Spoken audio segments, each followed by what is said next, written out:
Сәлеметсіңдер ме оқушылар? Сабақтың тақырыбы қысқы ойын.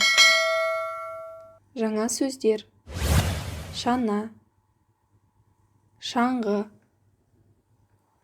тоңу, мұз,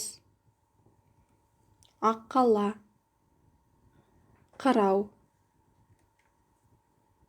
Жаңа сөз үйренейік.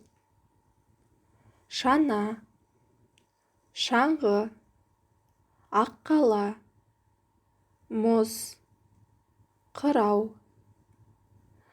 Оқылым бойынша 3-ші тапсырма: әңгімені түсініп оқы. Мен күн сайын орталық алаңға барып ойнаймын. Бүгін күн аяз, бірақ жел жоқ. Мүлде тоңған жоқпын. Бүгін Айгүл екеуміз аққала жасадық. Маған бәрі мүсінші Мерхат деп ат қойыпты. Алаңда басқа да балалар ойнап жүр. Көрші бала Жанат шанамен сырғанады.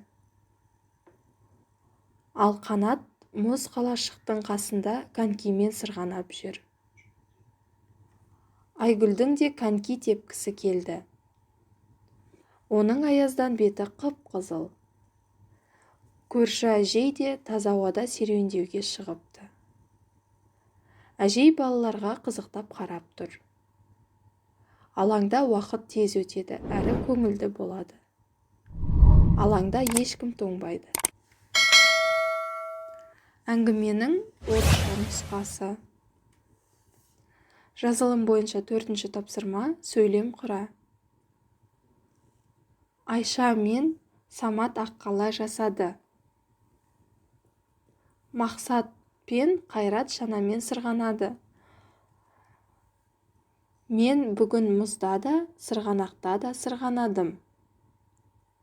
Мен де, інім де конькиді жақсы тебеміз.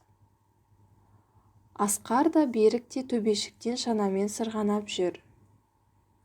Мақсат та Қайрат та мұз айдынына кетті.